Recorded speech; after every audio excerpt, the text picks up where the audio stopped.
How's it going, folks? This is Aaron from the Reviewing Network Live, and a couple months ago, I gave you an update on what happened with Coyote versus Acme, and it was an encouraging update. It was the belief that Warner Brothers, who still wasn't planning on releasing it, was going to send it out to other studios, see if they want to pick it up, and it sounded like for the longest time, this film looked like it had a future to it, but unfortunately, sad days today. As I quote the Watchmen preacher, sad days, sad days, sad days. As we have a new update on Coyote vs. Acme, and it is certainly not an encouraging one. According to an article from The Wrap, it's basically being assumed that Warner Brothers is basically saying that they're going to not only not sell the movie to anybody else, but they're going to delete it. So yeah, another winner for David Zaslav, it sounds like. Let me go ahead and give you some of the details of this article here. I'll have a link to it in the description below, so you can go ahead and read it for yourself. So basically, let me see if I can find where the starting point is here.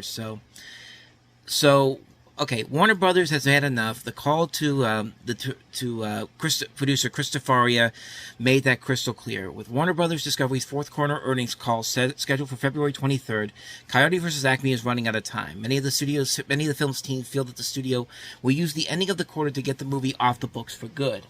Coyote vs. Acme is running up against something worse than a tunnel painted into the side of a mountain or falling anvil. It will finally be silenced at a movie studio's balance sheet. In a truly inglorious end, a source close to the movie doesn't believe Warner Brothers would even announce that they hadn't found a home for the movie. They would unceremoniously delete it, never to be seen again. Gee, haven't heard that before from the studio. Batgirl, Scoob.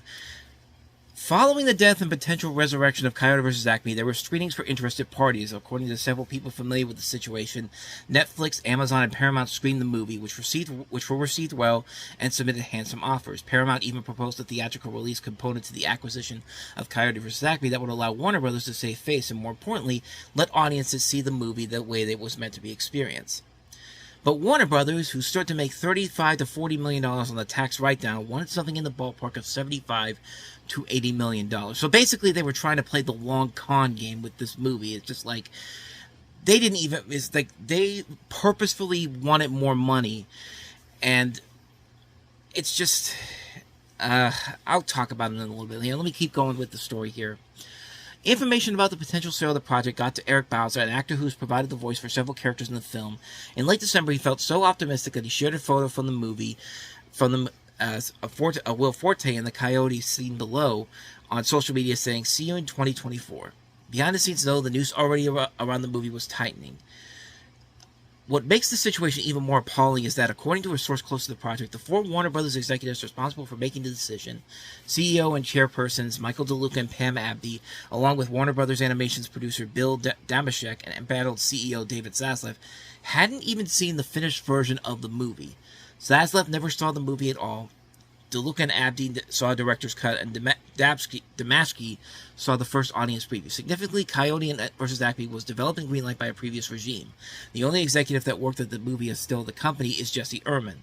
Those executives who trumpeted a filmmaker-first approach and have recently signed big deals with directors like Ryan Coogler and Paul Thomas Anderson, who conspicuously made their deals after the filmmaking-led backlash to Warner Brothers had subsided, were apparently prepared to trash a movie they never even watched. So,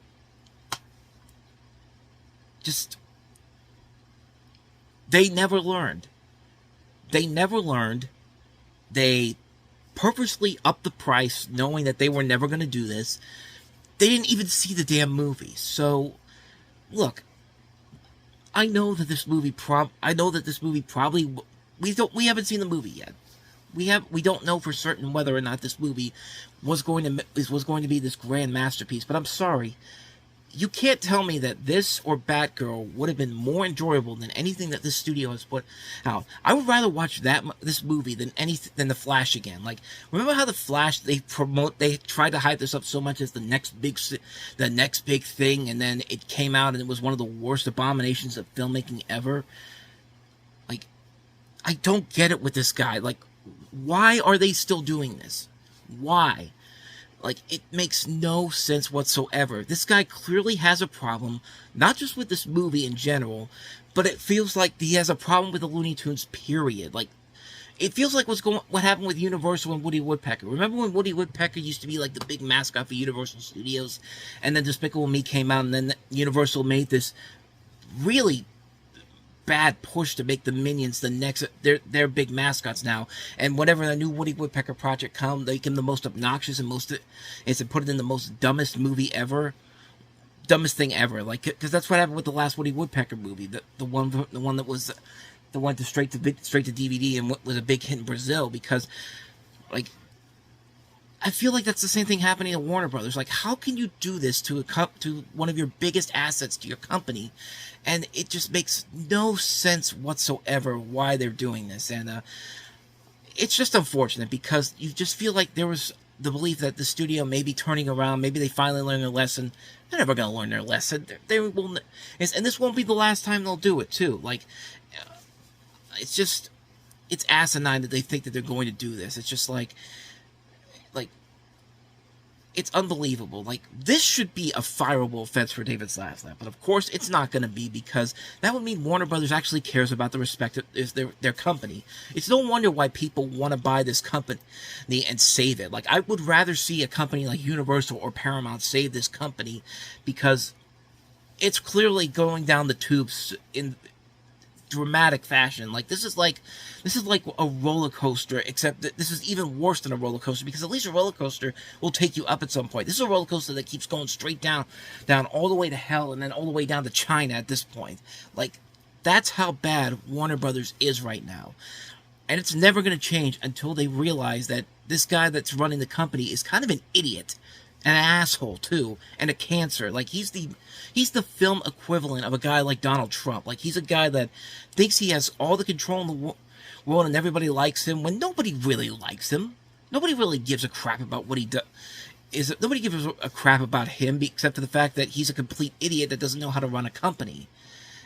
And he wants to make it a company that's about his stuff, the stuff that he had before Warner Brothers. I swear, he wants to turn Warner Brothers into a Discovery Channel place where the biggest thing that the company will be known for is, 90 Day Fiancé and all these stupid reality shows that Discovery Channel has. Like, yeah, I'm just as frustrated as everybody else is. I hope this is not the end of the road for this, but it's just seeming like it's going to be that at this point. So unfortunately, Coyote versus Acme's fate looks like it's going to be very much in danger, unless a miracle happens in the next 2 weeks, which will be when they do the studio thing. But it's just not looking good right now. So that is the latest news on Coyote versus Acme, which is a shame. But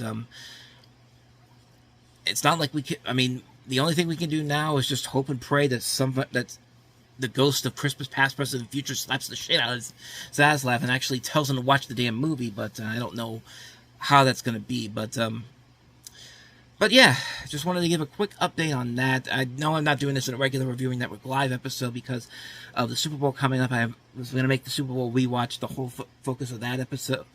So that's why I'm making this its own segment here. So go ahead and check out the article below, and prepare to be very disappointed. And let me know your thoughts down below on what you think about this news, which I'm sure is going to be very, very negative towards the studio. And quite frankly, I can't blame you all. So yeah, hashtag save Coyote versus Acme, even though it's probably not going to do much at this point. But yeah, check it out below, and I'll see you guys next time.